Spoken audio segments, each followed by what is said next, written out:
Saya sih nggak terlalu mau bertanya sih, agak apa kayak mengeluarkan pendapat aja. Karena nama gitu ya. Oke. Itu dari arti kafir sendiri, kalau kan yang Muslim kan kafir menutup diri. Kalau yang di Kristen itu sebenarnya ada arti kafir juga, itu lebih cenderung ke sisi negatifnya. Di kitab suci kami itu arti kafir itu apa, Tuhan Yesus mengatakan setiap orang yang marah terhadap saudaranya harus dihukum. Siapa yang berkata kepada saudaranya kafir harus dihadapkan ke mahkamah agama, dan siapa yang berkata jahil harus diserahkan ke dalam neraka yang menyala-nyala. Nah, itu dari sisi Kristen itu kafir itu sangat negatif. Jadi kalau orang lain yang maksudnya di luar Kristen itu memanggil kita kafir, itu udah kayak penghinaan gitu loh. Ya saya sangat setuju kalau NU itu apa melarang mengucapkan kafir.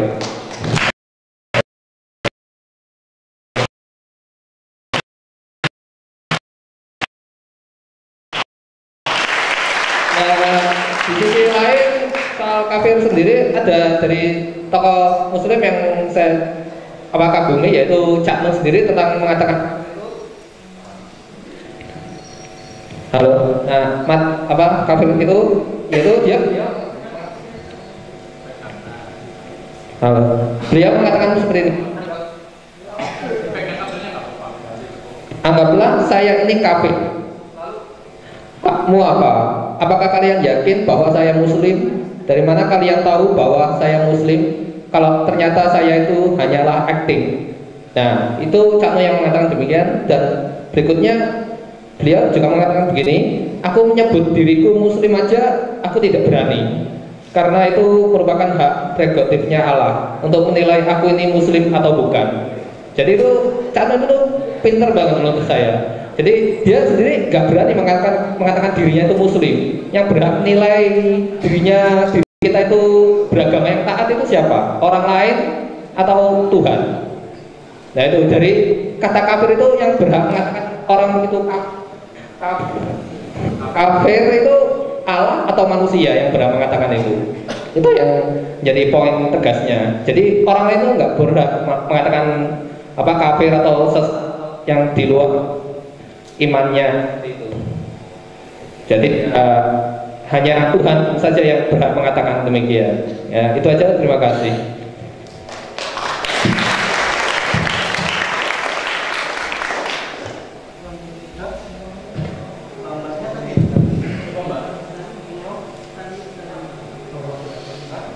Was-wasan terusan malah pandang mengambil.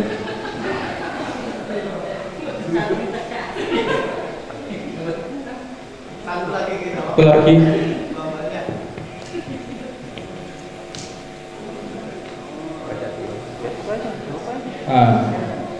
Setong. Jadi aku kayak Madura jadi.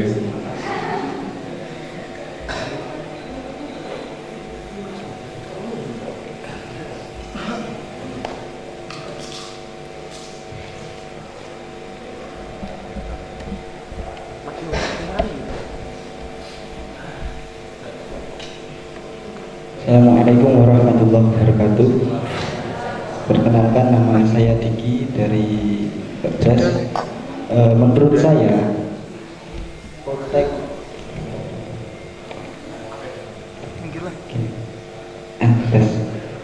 saya permasalahan kafir ini terjadi memang menurut pendeta Ida. Dia itu timingnya.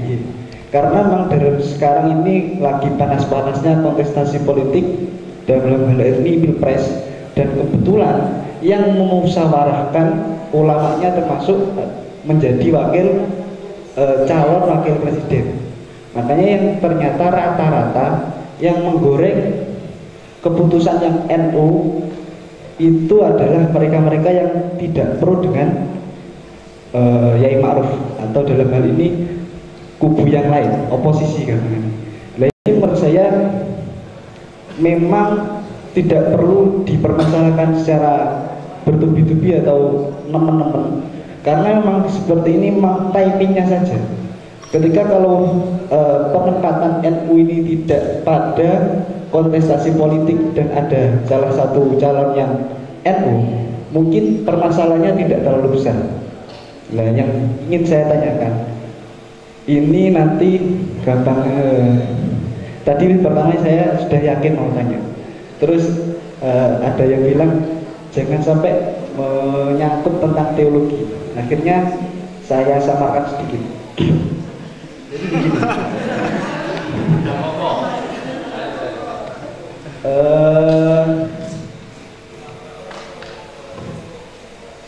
HTI, ini tentang HTI.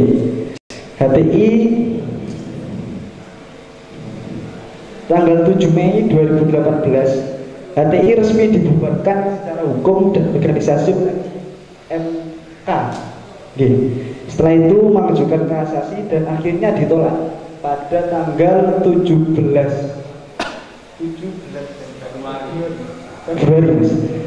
Februari 2019, kasasinya ditolak dan sekarang resmi HTI dibubarkan. Tetapi dalam ideologinya tidak bisa dibubarkan karena kan pemikiran tidak bisa dibubarkan, dan sekarang lagi gencar-gencarnya broadcast tentang Kirong ini. Itu ternyata ada yang menaungi atau komunitas lagi yang bisa menumbuhkan cikal bakal HTI. Ini bisa dibilang masalah inter-Islam, maksudnya karena adanya non-Muslim. Tapi kalau kita lihat efeknya nanti ketika mereka menguasai, yang non-Muslim juga berdampak, juga merasakan dampaknya. Nah ini kami menanyakan bagaimana cara membentengi diri agar pemikiran-pemikiran ideologi HTI tidak merasuk, tidak menyerang, tidak bisa berkembang kepada pemikiran-pemikiran kita yang masih bisa dikatakan butuh payung, butuh berteduh. Dan bagaimana cara kita attack, menyerang, tidak hanya diam, tapi bagaimana mereka juga mati dengan serangan-serangan kita yang dalam hal ini tidak sesuai pemikiran dengan mereka yang ingin menegakkan khilafah di negara Kesatuan Republik Indonesia. Sekian, Assalamualaikum warahmatullahi wabarakatuh.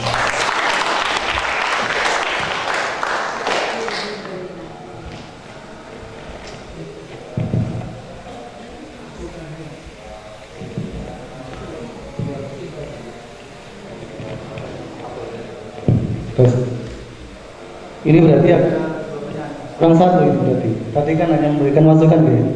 Satu lagi monggo. Bapaknya saya minta monggo. Suara dari perempuan. Assalamualaikum warahmatullahi wabarakatuh.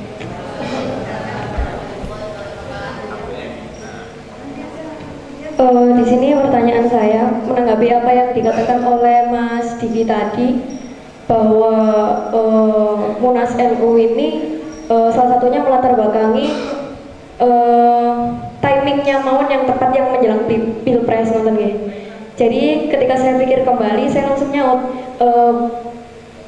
akankah nanti setelah pilpres entah berapa bulan atau berapa 1 tahun setelah itu hasil dari Munas NU tentang menonaktifkan term kafir atau kata kafir di sini itu akan direvisi atau akan dicabut kembali, karena kan sudah selesai.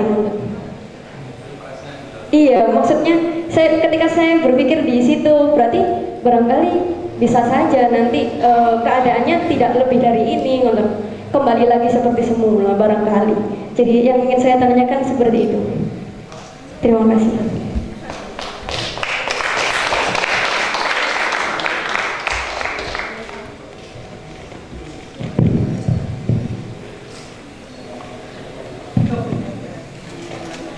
Yang pertama tadi penanya Mas Adi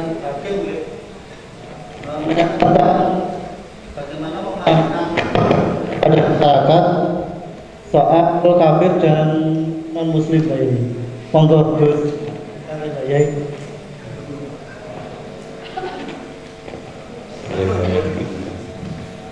Mungkin ada 3 macam pertanyaan. Satu soal istilah mukmin kafir. Jadi, tafsir itu kan modelnya ada 3, ada tekstual, ada kontekstual, ada lagi yang sekarang ini sangat ideal namanya substansial. Nah, biasanya kita orang tren, orang itu berpikirnya lebih substansi. Jadi kita lihat substansinya. Substansi iman itu apa? Iman itu terkait dengan 2 yang lain yang seakar ya. Kalau dia betul-betul iman, satu dia harus amanah, harus bisa amanah. Kalau ngaku iman tapi ternyata jadi pejabat terus korupsi,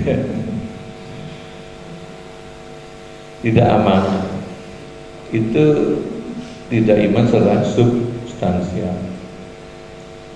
Kalau iman harus aman, orang yang iman dirinya aman, orang lain sekitarnya harus merasa aman, tidak terganggu oleh dia. Itu baru iman yang substansial. Yang dikehendaki kan seperti itu. Islam juga demikian.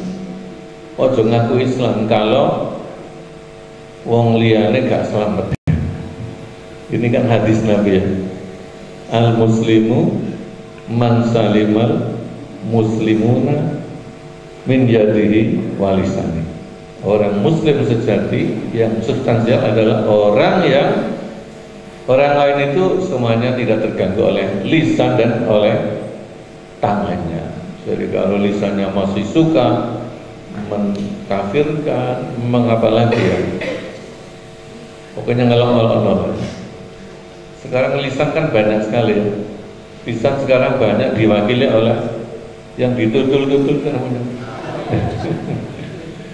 Itu lebih ganas. Karena kalau pakai lisan ngomong ada bener-bener kalau orang kan sungkan deh. Tapi kalau pakai medsos itu kan nggak pernah ada bener ngomong sakar bewes. Jadi ganas sekali. Masya Allah. Saya ini termasuk licik. Saya nggak berani pakai HP besar karena khawatir ketularan. HP saya kecil saja. Saya kalau ingin berita ya kepada Bu itu saja. Hari open. Karena ya kita ini berusaha jadi muslim yang sungguh, jadi mukmin yang sungguhan. Nah kalau kafaro betul memang kafaro artinya menutup ya. Menutup apa? Menutup hati nurani, menutup suara hati yang namanya fitrah, atau kalau di kampus namanya God spot. Jadi manusia yang diciptakan fi ahsani taqwim itu mempunyai jaringan biologis maupun spiritual yang tidak kalah kompleksnya dengan makrokosmos. Berapa banyaknya objek ini jaringan sel manusia, katanya itu 100 triliun. Satu orang selnya itu 100 triliun. Kalau selnya dijembreng-jembreng, digandeng-gandeng, itu akan mencapai panjang berapa itu? 400 kali jarak antara bumi dan matahari. Demikian juga jaringan sarafnya disambung-sambung itu sampai 90 km panjang. Percaya nggak sampai? Kalau nggak coba jadi kelinci percobaan, dincel-cel coba. Tapi ini semuanya baru berarti kalau dia pelihara namanya God spot fitrah. Jadi di jaringan otak ada yang namanya titik yang menghubungkan insan dengan Tuhannya. Nah kalau ini ditutup, diingkari, itu namanya kafaro yang buruk. Mengingkari, menutup hati nuraninya, nggak mau adil, nggak mau kasih sayang. Ya termasuk orang dikasih rezeki nggak mau sedekah. Itu namanya juga kufur nikmat ya. Namanya kufur, ya itu kufur nikmat sama kufur kepada gaswatnya itu tadi. Ini substansial.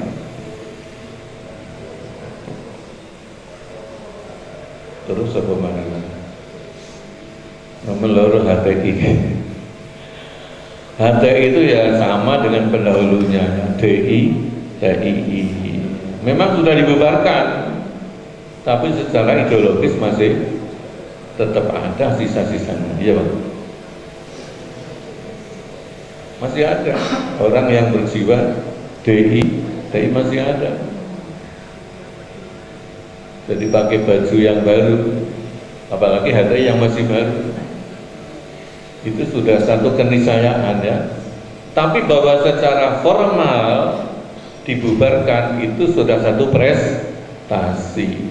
Itu memang kewajibannya sultan pemerintah. Ada ulama, ada umaroh. Kalau ulama tugasnya apa? Mengekang kemauan. Kalau umaroh dalam diri polisi itu mengekang kesempatan. Jadi ada kemauan, ada kesempatan. Tapi kalau memberantas kemauan itu kira-kira bisa diukur apa enggak? Susah enggak? Ulama, pendeta itu prestasinya nggak pernah kelihatan. Berapa orang yang sudah digagalkan maksud jahatnya, nggak bisa terukur. Tapi kalau polisi, wah ini 1 bulan yang ditilang sudah sekian, yang ditangkap karena narkoba sudah enak, bisa diukur itu. Tapi semuanya kan Allah yang mencatat ya. Ikhlas lillahi ta'ala. Maka tugas pemerintah, sultan itu ya membubarkan. Sudah baik itu karena ini berbahaya ke depan kepada NKRI. Sudah bagus. Adapun tugas kita selanjutnya ya sebagai tindak lanjut setelah dibubarkan, ini sultan kita sudah bergerak ya, di kampus-kampus yang dulunya hanya suaranya itu saja ya, sekarang sudah diimbangi. Okay. Kampus-kampus negeri-negeri sudah banyak yang dibaan selamatan lagi, biar belum ada. Makanya teruskan itu senang dibaan, senang yasinan, bahwa agama itu aspeknya bukan hanya formal, tapi termasuk apa itu keindahan, satoris. Nah, ada keindahan-keindahan. Masa beragama kok ribut toh, ada keindahan-keindahan. Itu yang menghaluskan hati kita. Nah, kemudian untuk ideologisnya ya kita adakan diskusi-diskusi gitu. Maksud kalau mereka itu mau mendatangi hukum itu loh kan bunyai pengasuh pondok berapa kali didatangi oleh muslimah.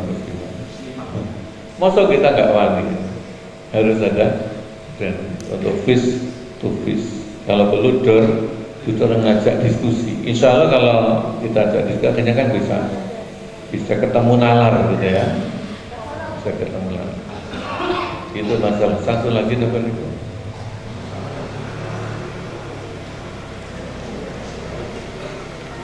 Sudah HTI mukmin kafir. Jadi kita tangkap substansinya. Monggo betul saat ini Bang. Saya menunggu ada yang bertanya pada masaan temenan tahu murid kasih seket. Tapi kok guru mana sing takut? Kula dhewe gak patek yakin soal. Sampeyan yakin umure masaan seket? Berarti awet muda ya. Alhamdulillah kita doakan mudah-mudahan awet muda dan selalu sehat walafiat. agar selalu bisa menebar kasih kepada sesama. Nggih. Kangelan golek santri kayak model masaan ini kangelan. Ini diantara mungkin sekitar 100 orang yang hadir sing menit iso dadi kayak masaan ngene iki durung karuan nggih Pak Argi. Angel nih golekane. Hanya orang-orang yang terpilih yang bisa melakukan. Progresnya itu sangat luar biasa, bahkan memaknai Al-Quran di luar daripada nalar yang kita biasa memaknai itu bisa. Tidak masalah, itu kan ijtihadi. Jadi ini ancane ilmu ini duwe ya gak masalah. Karena jelas keilmuannya ada. Nah, mungkin yang satu hal yang mungkin tadi belum terjawab, bagaimana memahamkan kepada masyarakat soal kafir dan non muslim. Bagaimana memahamkan kepada teman kita yang mungkin saat ini tidak sepaham dengan kita soal mengganti istilah kafir dengan non muslim. Ini sebenarnya pertanyaannya agak bulat ke situ-situ aja. Karena sebelumnya selama ini kita juga tidak pernah ada masalah tentang kafir dan non muslim. Kita menyebut orang kafir itu apa? Pernah sampai nyeluk koncone sing Kristen umpamane. Hei Fir, kafir. Tidak pernah. Mas Aan nyeluk manggil Budia dengan halo Mbak Kafir umpamane. Tidak pernah. Budia juga tidak pernah memanggil Mas Aan dengan hai domba-domba yang tersesat. Tidak pernah. Semuanya saya kira sudah sepakat dari awal bahwasannya orang yang ghairul muslim, orang yang selainnya muslim disebut non muslim. Iki mek bedane bahasa Arab karo bahasa Indonesia ngoten tok. Cuma nyambung kepada pertanyaannya Mbak tadi Cynthia, nggak pakai lamusu tapi ya Cynthia mawon. Mbak Cynthia yang bertanya bahwasanya bagaimana kira-kira setelah kontestasi politik ini selesai, kira-kira masih ngaruh nggak istilah kafir dan non muslim? Pasti masih ngaruh, karena selama ini sebelum ada ini mencuat istilah kafir dengan non muslim ini ya kita semuanya sebenarnya sudah sepakat bahwasanya kita menyebut istilah kafir tadi menggunakan istilah non muslim di dalam konsep kita bermuamalah, di dalam konteks kita ketika berhubungan dengan sesama manusia, basariyah. Tapi kenapa kok kemudian ini viral? Sekali lagi, seperti halnya yang saya terangkan tadi, bahwasanya ini menjadi viral benar karena di tahun yang politik. Dan tadi Budiah matur bahwasanya NU ini kok berani sekali, kenapa mengeluarkan pernyataan seperti ini di masa panas-panasnya tensi politik yang menjelang kontestasi pilihan presiden tahun 2019. Kenapa kok NU ini berani? Urgensinya apa? Urgensinya seperti halnya yang saya katakan tadi, yaitu istilah kafir yang sebelumnya ini baik, tidak ada masalah sama sekali, kemudian seiring dengan waktu berjalannya digunakan oleh beberapa pihak yang tidak bertanggung jawab dengan menggunakan istilah kafir dengan intonasi yang tidak baik, dengan menggunakan istilah kafir yang tidak sesuai dengan tempatnya, sehingga istilah kafir ini menjadi korban daripada kelakuan-kelakuan orang yang tidak bertanggung jawab. Maknanya kan bagus, kafirun, kafaro yakfuru kufran fahuwa kafirun, orang yang menutup diri daripada kebenaran, kebenaran yang kita yakini. Tapi kan belum tentu kebenaran apa yang diyakini oleh Budiah. Jadi kebenaran itu adalah sesuatu yang ijtihadi. Benar menurut saya belum tentu benar menurut Budiah, atau belum tentu benar menurut Mas siapa tadi. Belum tentu benar. Saya meyakini Tuhan saya Allah. Budiah meyakini bahwasanya Tuhannya Allah. Sama kita menyebutnya adalah Tuhan, tetapi hakikatnya Tuhan bagi kita yang hak adalah Allah, dan menurut Budiah yang hak adalah Tuhan Allah. Masalah keyakinan soal Trinitas, tiga di dalam satu di dalam tiga, tunggal atau apa itu adalah konsep teologinya Kristen yang kita sama sekali tidak punya keilmuan di dalamnya, maka tidak perlu terlalu ikut campur. Karena tidak akan mungkin kita mau teologi kita juga dicampuri oleh orang yang berlainan agama. Di dalam Al-Quran itu sudah jelas. Di dalam surat Al-Kafirun itu kan kul ya ayyuhal kafirun, itu ada asbabun nuzulnya ayat tersebut. Kenapa kok diturunkan? Ayatnya makiyah. Kalau kata Kiai Said Akil diterangkan bahwasanya ayat itu makiyah. Ketika Rasulullah mau mengadakan perjanjian damai dengan kafir Quraisy, itu ada kesepakatan mau damai, tapi syaratnya adalah hari ini atau bulan ini kamu menyembah apa yang aku sembah, bulan besok aku akan menyembah apa yang kamu sembah. Gitu. Kemudian maka firman Allah itu turun, kul ya ayyuhal kafirun, katakanlah kepada orang-orang kafir yang menutup diri daripada kebenaran tersebut, la kul ya ayyuhal kafirun la a'budu ma ta'budun, aku tidak menyembah apa yang kamu sembah, wala antum abiduna ma a'bud, juga kamu tidak menyembah apa yang aku sembah. Jadi imanmu adalah imanmu dan imanku adalah imanku. Itu konsep yang ada di dalam surat Al-Kafirun. Bukan kok kafirin tok yang dihilangkan, bukan. Konsep sebenarnya yang sejatinya ada di dalam surat Al-Kafirun itu tadi loh, yang harus kita pahami. Kalau kata Abah Hasan tadi, memahami itu bukan hanya secara konteks saja, bukan secara tekstual saja, tetapi substansinya yang harus kita pahami. Asbabun nuzul yang ada di balik surat Al-Kafirun. Itu konsep beragama kita dengan orang yang berlainan agama. Kemudian ada satu konsep lagi di dalam kita beragama dengan berhubungan sesama orang Islam. Ojo saling maidu, situ gak yasinan, situ yasinan tawuran. Kati budal yasinan dicegat digawana celurit, ayo budal yasinan celurit apa? Situ kunut, situ gak kunut. Akhirnya apa gak gelem sholat ning masjid sing gak kunut. Nah, ini sebenarnya keyakinan kita sendiri. Apa ayatnya? Kul atuhajunana fillahi wa huwa rabbuna wa rabbukum walana a'maluna walakum a'malukum. Pangerane awake dhewe iki lho padha Gusti Allah. Sing sampeyan sembah padha kali kula Gusti Allah.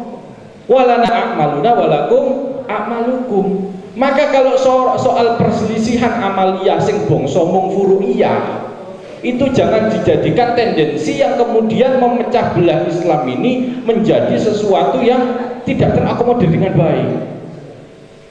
Islam Muhammadiyah, Islam NU bisa berdampingan dengan damai meskipun di dalam soal amaliyah berbeda. Muhammadiyah gak kunut, awake dhewe kunut, tapi awake dhewe ketemu wong Muhammadiyah ya iso apik. Mas yo kadang-kadang ya rada selek titik ya wajar. Ya Pak Hargi. Tapi kita juga harus memahami, umpamane iku masjidnya Muhammadiyah, sampean ngadakno pengajian ning kono yo hargailah orang Muhammadiyah. Ojo kok mari ngono sampean woro-woro. Kunut itu hukumnya sunnah, sing gak kunut berarti tidak menjalankan sunnah. Gerutuk wong Muhammadiyah sampean. Loh, ini adalah toleransi antar sesama umat beragama. Artinya seagama dengan kita, kemudian yang dengan umat beragama lain ya toleransinya seperti itu. Maka bagaimana cara menerangkan? Sudah diamkan saja. Sekali lagi ini hanya kembali kepada isu politik. Kenapa kok diangkatnya sekarang? Seperti cerita yang saya ceritakan tadi, NU itu pemberani, gak banci.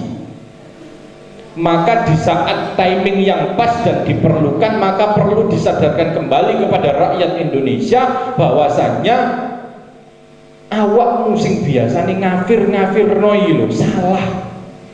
Yang membawa kafir ke ranah politik, yang membawa agama ke ranah politik ini salah. Pak Ahok jatuh karena isu politik. Saiki bagaimana? Kurang tentu dipimpin wong Islam, wong Muslim, kemudian Jakarta menjadi baik. Coba disurvei wong Jakarta, kira-kira api endi dipimpin Pak Ahok karo dipimpin Pak Anies Baswedan hari ini? Subjektif, pasti kembali. Nek jarene sing milih Pak Anies biyen, wah apik saiki Pak Anies. Nek di jarene sing seneng karo Pak Ahok biyen, wah apik zamane Pak Ahok. Itu kembali kepada subjektivitas kita masing-masing. Maka sekali lagi, jangan mencampur adukan agama di dalam sesuatu atau isu yang sensitif, khususnya hanya di dalam kepentingan politik. Bagaimana cara kita mencegahnya? Bagaimana cara kita memahamkan kepada mereka tentang istilah kafir dan non-muslim ini? Sampean punya HP, saya yakin semuanya di sini punya media sosial. Sekali lagi, jangan digunakan hanya untuk minyi-minyi sosial media ini. Galau-galuan yang tadi itu, yo digemek tek-tekan tok fotone karo pacari, foto podo manyuni. Jangan hanya digunakan untuk seperti itu. Cari link yang benar. Khususnya sampean yang NU, mas-mas, mbak-mbak, cari link yang berafiliasi dengan NU. Jangan nun sewu, jangan sampai kok kemudian sampean NU nun sewu yang disebarkan kemudian ustadz-ustadz video ini ustadz-ustadz HTI. Ini soal keyakinan kita, ini soal urgensi kita di dalam berjamaah. Jangan sampai kok kemudian sampean menyebarkan sesuatu yang itu di luar daripada afiliasi keorganisasian kita, khususnya Jamiyatin Nahdlatul Ulama. Kula sedih, ini ono santri kok moro-moro mari ngono nge-share videone Ustadz A umpamanya yang itu berafiliasi dengan HTI.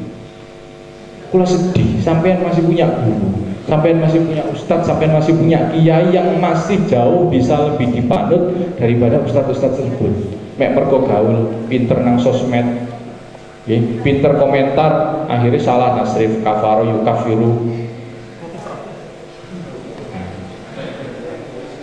kafaro yukafiru. Tapi ini ada hikmahnya juga buat kita. Saya yakin sampean yuk guru mesti paham kafaro yakfuru kufron. Akeh sing lali tasrifan. Nggih apa bener? Ngaku tak gak sampean? Ngaku tak bener?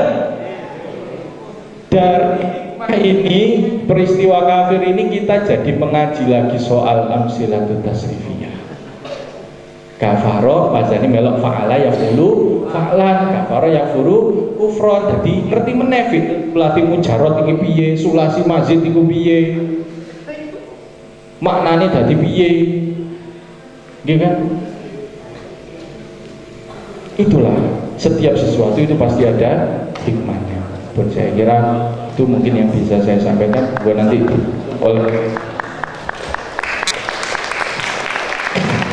Budiah dan juga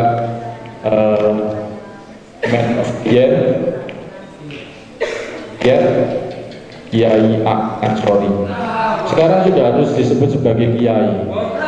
Mergo wis sepuh, Ki itu artinya sepuh. Jenengan udah hampir 50, harus sadar diri, harus mau disebut Kiai. Tepuk tangan untuk Mas Ansori. Ki itu kan artinya orang yang disepuhkan, gitu. Jangan menolak tua itu pasti. Yang penting harus awet muda. Ya, kurang lebihnya mohon maaf. Assalamualaikum warahmatullahi wabarakatuh.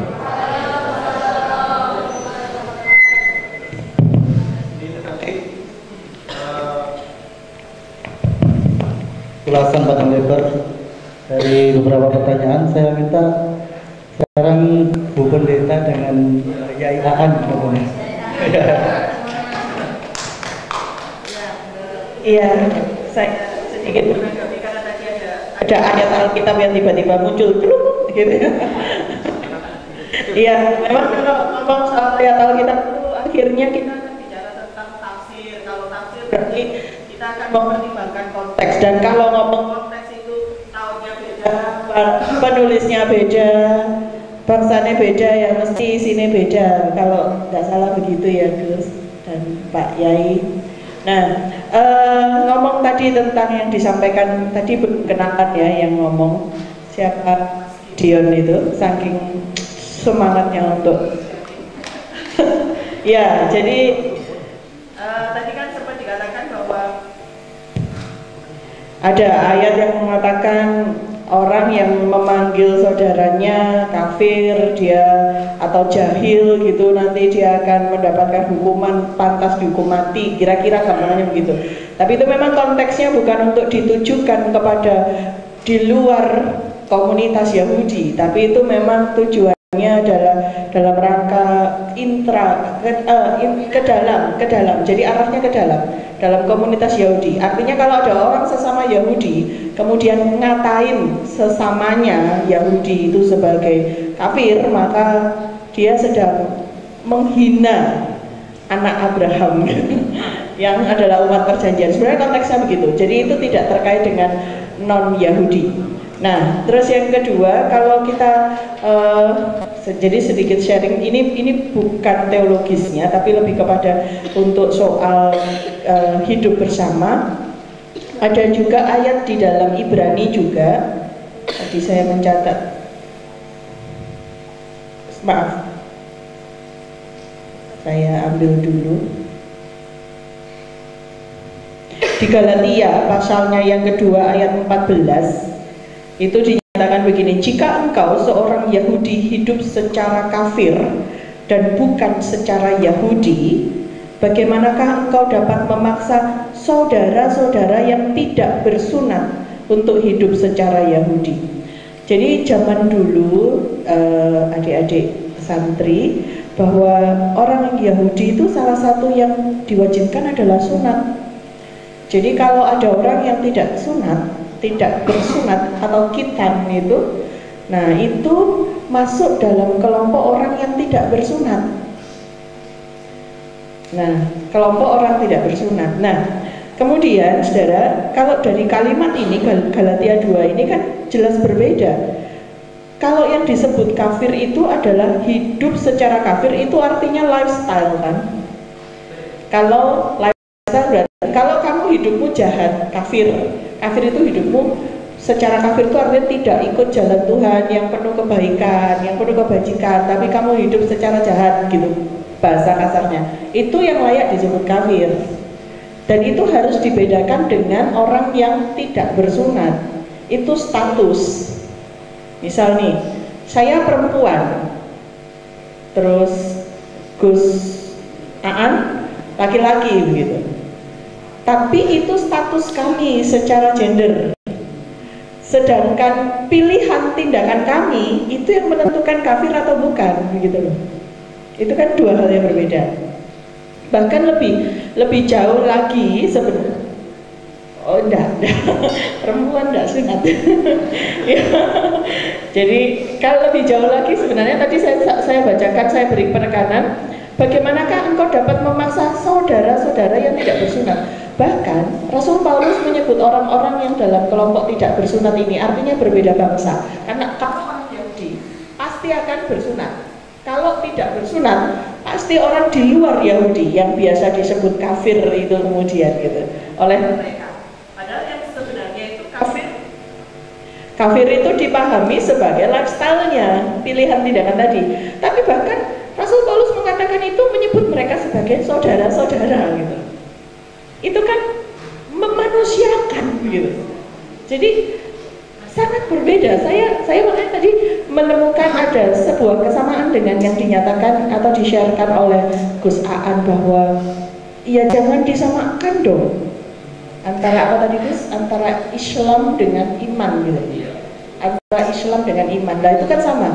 Kafir itu lifestyle-mu yang kamu yakini dan kamu tindakan, gitu. Kamu wujudkan dalam tindakan. Kalau kamu hidup secara kafir, kalau kamu hidup di luar cara yang Tuhan, yaitu berita kebaikan tadi, ya kamu kafir. Tapi kalau kamu adalah orang yang tidak bersunat, berarti bukan Yahudi, itu saudara, harus dibedain.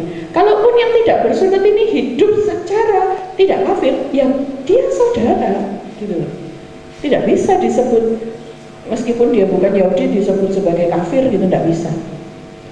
Itu dua hal yang berbeda. Manusianya ya tetap manusianya, saudara-saudara.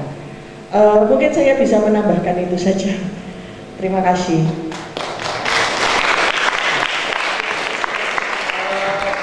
Sebenarnya sudah sangat banyak. Saya hanya menambahkan sedikit saja terkait dengan tadi pertanyaan-pertanyaan. Bagi yang sedang dalam proses belajar soal ulumul Quran dan lain sebagainya,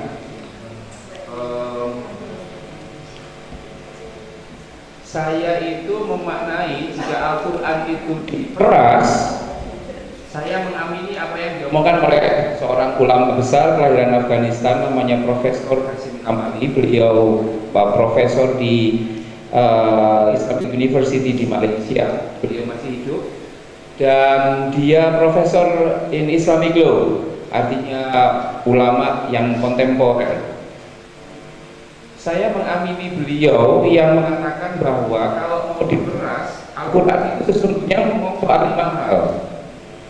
Yang pertama adalah soal tauhid, yang kedua adalah soal al-adalah, keadilan, yang ketiga itu soal ihsan, memperlakukan orang dengan lebih baik, yang nomor 4 itu adalah human dignity. Human dignity itu diartikan dalam bahasa Arab itu karomah, respect human dignity, respect terhadap keberadaan seseorang sebagai manusia. Dan yang kelima itu adalah love and compassion, atau kalau dalam bahasa Al-Qur'annya adalah mawaddah warahmah. Saya baru ngerti, biasanya kan kalau kita ngomong samawa itu kan khusus kalau kita mau kawin gitu kan. Samawa ya, tidak. Menurut Profesor Qasim Kamali, mawaddah warahmah itu adalah salah satu pilar dalam Al-Qur'an itu. Ini yang saya pahami, sehingga implikasinya apa? Kalau ada orang siapapun menyuruh saya dengan membawa-bawa Al-Quran, hadis yang isinya itu disuruh membenci orang, disuruh jahat dengan orang, bahkan ketika ada catatan kaki Qurannya mawon nih, saya memilih untuk tidak mau melakukannya. Yang ingin saya katakan, kalau tadi pertanyaannya adalah bagaimana cara kita membendung kelompok-kelompok radikal yang mengatasnamakan Al-Quran, simpel saja adik-adik. Kalau ada orang membroadcast kalian, ngomong ke kalian bahwa oleh karena X itu berbeda agama atau berbeda keyakinan dan ia harus dibenci karena Islam mengajarkan itu, jangan dipercaya. Bagi saya, Islam yang saya pelajari di Tambak Beras itu Islam yang tidak penuh kebencian. Kalau Ningrum ini benci dengan pendeta dia, nggak mungkin beliau ini mempersilahkan, nggak mungkin mempersilahkan Shirley, Gideon dan yang lain sebagainya untuk duduk satu meja dengan teman-teman ini. Selama saya di Tambak Beras, saya tidak pernah dididik untuk membenci orang hanya karena dia berbeda keyakinan atau tidak. Bagi saya ini pengalaman yang paling penting untuk menangkal itu. Sekali lagi, cara menangkal kelompok-kelompok siapapun, baik HTI atau DITII atau apa dan lain sebagainya, kalau menerima broadcast, kalau membaca, menulis status, kalian membaca status dan ini Islam kok bawaannya itu membenci orang, bawaannya itu nggak suka sama orang emosional. Mas Yota hadise itu wakai, saya kira itu bagi saya itu Islamnya kok nyeleneh. Itu bukan Islam saya. Islam saya menurut saya itu nggak mencaci maki. Bagi saya Tuhan saya, Gusti Allah itu tidak menyuruh saya mencaci maki. Termasuk kalau pertanyaannya adalah soal siapa yang berhak untuk melakukan memvonis kata kafir, saya mengamini tadi Yai Hasan. Gusti. Itu sebabnya kata kafir itu bagi saya gelap. Itu sebabnya itu hanya ngomong gini, itu hanya menjadi monopoli Gusti. Jadi kalau kamu bukan Gusti, ojo, kecuali di ayat Al-Quran ada yang ngomong, wahai orang Islam, kamu diperkenankan, sudah tak kasih surat kuasa untuk boleh menuding orang lain kafir. Saya belum menemukan teks seperti itu. Jadi yang biasa ngomong kafir, sesungguhnya ia memposisikan diri sebagai Gusti. Loh iya ini loh. Iya, saya tadi diskusi sama Ningrum. Karena saya tidak terlalu paham Al-Quran hafal. Itu ada teks misalkan wa may yabtaghi ghairal Islam dina fala yuqbal minhu fa huwa fil akhirati minal khasirin. Jadi barang siapa yang tidak menerima Islam dalam arti agama yang damai, Islam tidak secara letterlek, maka sesungguhnya tidak akan diterima. Dan itu akan merugi di akhirat. Kalau kata Gus Dur, ya biarin itu urusan akhirat. Kalau urusan dunia nggak usah dipikirin, biar itu menjadi urusannya Gusti. Ini yang saya kira menjadi hal yang sangat penting. Nah, terkait soal bagaimana cara mensosialisasikan ini ke desa-desa. Kalau munasab itu diukuli. Kalau kamu ngomong sama anak SD, jangan ngomong dengan kalkulus. Kalau kamu misalkan ngomong, jadi tergantung siapa yang diajak bicara ini. Iya, tergantung. Jadi kalau ngomongnya dengan orang yang biasa-biasa, ya bisa diomongkan bahwa sesungguhnya hasil Munas Alim Ulama NU itu mengajak kita menjadi Islam yang lebih baik dengan cara memperlakukan orang secara lebih baik, tidak memanggil orang yang orang itu akan terluka. Sebab kalau kita dipanggil kafir, itu kita juga pasti terluka. Nah, sesungguhnya Munas Alim Ulama niku, bapak-bapak, ibu-ibu, niku mendorong kita supaya bisa menunjukkan Islam yang rahmatan lil alamin. Sebab ada Islam, kelompok Islam yang itu tadi sukanya menyakiti orang lain atas nama agama.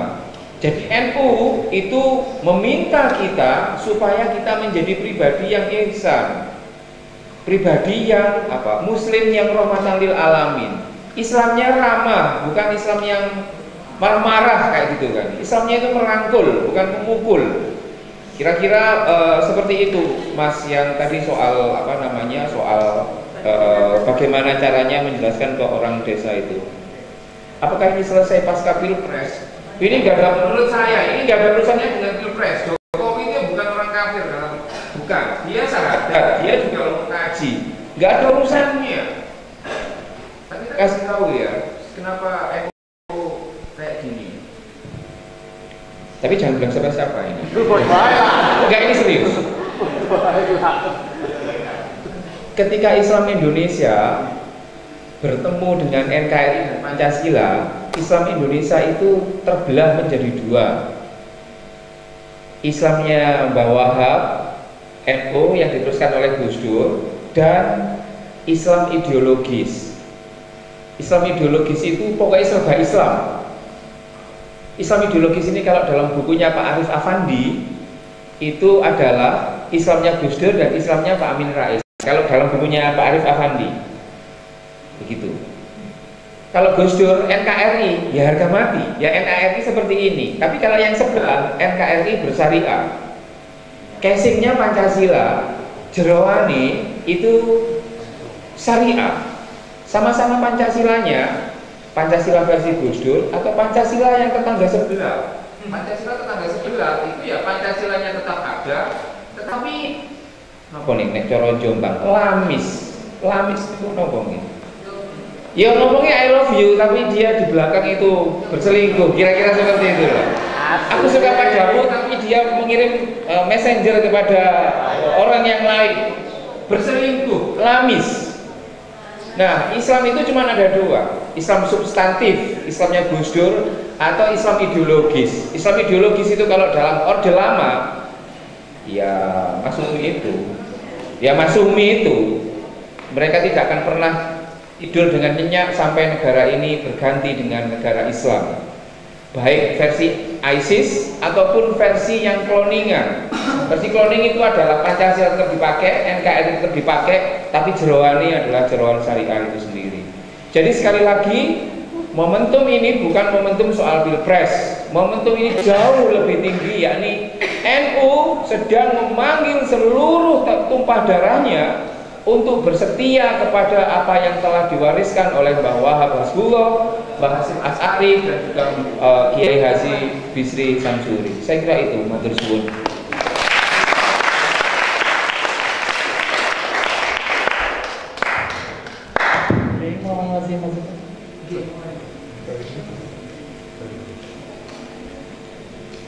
Ya, maksud album kita sudah mengerucut pada malam hari ini. Jadi memang forum ini kita buat tidak ada tandingan. Secara diskusi sehat sih ya sehat-sehat saja. Jadi kita itu tujuannya dalam diskusi ini adalah memang memahamkan paling tidak untuk diri kita sendiri, ya, untuk mencari kesamaan-kesamaan, bukan untuk mencari perbedaan-perbedaan. Nah, kalau di antara mahasiswa-mahasiswi ada yang ingin berdiskusi dengan yang beda pendapat, boleh, tapi saya tidak menginginkan itu karena saya sudah muak dengan yang tidak sama di Hong Kong itu. Sudah muak, itu anggap saja ini adalah keseimbangan dari apa yang mereka share itu. Mudah-mudahan malam ini menjadi sebuah pencerahan ya buat kita semua, khususnya buat para santri, anak-anak kami dari Bahrul Ulum, khususnya dari India, bahwa kita itu sedang diajak oleh NU untuk menyelamatkan NKRI ini. Menyelamatkan. Jadi kita ini sedang dicoba cabai, dieret-eret, dijambak-jambak oleh orang di luar sana yang tidak senang Indonesia ini damai. Akhirnya membuat isu agama, buat isu ekonomi, buat isu apa. Ya tekok dhuwur, tekok ngisor, tekok ngarep, tekok di samping gak kena, tekok ngisor kena, dhuwur kena, gak kena. Insyaallah selama NU masih berkumandang, selama Tola al-badru alaina, selama yalal waton masih berkumandang, selama sholat badar masih berkumandang, insya Allah Indonesia dengan kapal NKRI ini aman. Karena itu teman-teman sekalian, karena tujuan daripada keputusan Munas itu bukan untuk sekedar politik, tapi untuk menyelamatkan kapal NKRI ini, maka ayo kita dukung bersama-sama. Dan persoalan hal ini tentu saja kalau Pilpres mengarahnya ke Kiai Ma'ruf ya, karena yang del-del NU sekarang itu karena Kiai Ma'ruf masuk menjadi calon wakil presiden, katanya itu bertentangan dengan Khitoh 26, makanya sampai ada KK 26 itu, sampai katanya berdarah-darah, nangis-nangis itu. Ngapain cengeng gitu, mau membela kapal NKRI, mau nangis-nangis ya. Ayolah, ini yang sudah ada ini diikuti. Jadi ayo NU yang struktural ini, yang resmi ini, yang kita ikuti ya, As-Sabadul A'dham, golongan yang besar. Lah yang di sana-sana itu ya karena nggak jadi pengurus PBNU, jadi ya melok nyabek gak karuan. Padahal itu orang alim-alim, tapi karena terbawa oleh suasana politik yang panas, itu profesor-profesor pada kintir. Nah, nek santri sih nggak patek pinter, insya Allah nggak kintir karena masih punya kiai ya. Jadi ikuti saja kiainya. PWD sopo, yes, melok aja kiai ini, takon oleh kiai ini sopo. Pokoknya yang membawa kepada keselamatan NKRI ini. Dan itu kita harus kekeh di dalam memegang ini. Nah, kekeh itu artinya ya pokoknya kita ini itu ya sudah itu. Lah yang di samping sana itu macam-macam itu orang yang yang keras-keras, yang kayaknya itu militan tapi campur aduk. Kalau kono menang itu pasti royo antar PDW itu. Kira-kira gitu bahasannya. Ya, karena apa? Karena ya memang kepengen menang nabrak gak karuan pokoknya sopo wae sampah dilebokno. Pokoknya payu. Ya Allah. Nah, kita ini supaya yang kekeh di dalam NU, berislam ya. Insya Allah. Jadi NU itu sangat berani. Yang dulu NU dikatakan kelompok atau organisasi yang tradisionalis, sarungan, gudikan kumel. Nah, sekarang justru lompatannya luar biasa. Kayaknya lebih modern daripada yang menamakan diri sebagai mujaddid. Nah, ini sadar nggak kita sih? Sadar, alhamdulillah ini. Berarti nggak sembarangan orang sarungan ini. Nah, ini kan di Bahrul Ulum ini sedang ada program sarungisasi.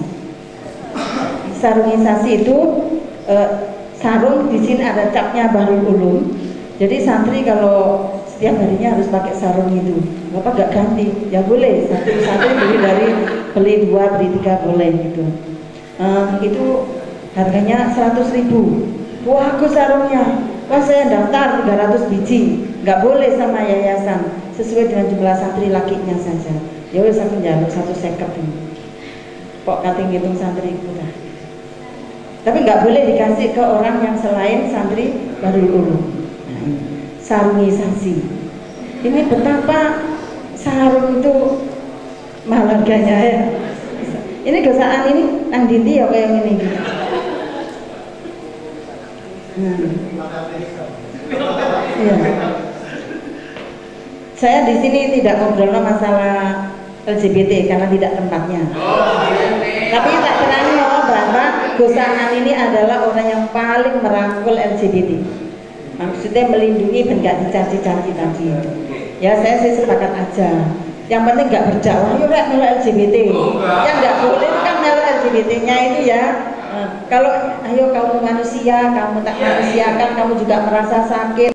Kalau disakiti, kamu juga mangkel, kamu juga nggak nyaman kalau berdampingan dengan orang yang risih kamu gitu. Itu aja mungkin ya. Jadi saya juga kadang-kadang disuruh bicara ke sana sama Budia juga. Yo kok gopet tapi dewe-dewe tak fotokopi tak kasih itu. Kalau mari bakaran nggak apa-apa. Sing penting aku sudah memanusiakan kamu, kamu sudah memanusiakan saya. LGBT urusanmu karo kesehatanmu sampai karo Gusti Allah. Ya, sudah kita bicara gitu ya Budia. Sama-sama Alkitab kita sama seperti itu. Jadi intinya dalam malam ini adalah yang penting kita itu pikiran nasionalisme, kenegaraan, kemanusiaan, keselamatan, kedamaian, wujudkan, tunjukkan orang yang senang, tunjukkan kepada orang yang senang dengan kita yang mendakwahkan kerja. Itu kan bahwa Islam itu adalah agama yang damai, gitu, yang tidak. Lalu sekarang ini api jadi caci-caci. Ini memang luar biasa. Mari di dalam ber-NU yang baik, bersantri yang baik, bernegara yang baik. Mudah-mudahan malam ini bisa memberikan kemanfaatan bagi kita semua.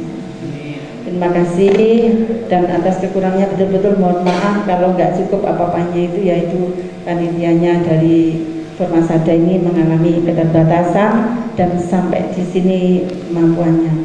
Dan kami mohon perusahaan untuk kerjasamanya tidak hanya sampai di sini. Silakan nanti kalau ada acara-acara yang lain, santri kami bisa disertakan selama itu membawa kebaikan. Terima kasih Budia. Assalamualaikum warahmatullahi wabarakatuh.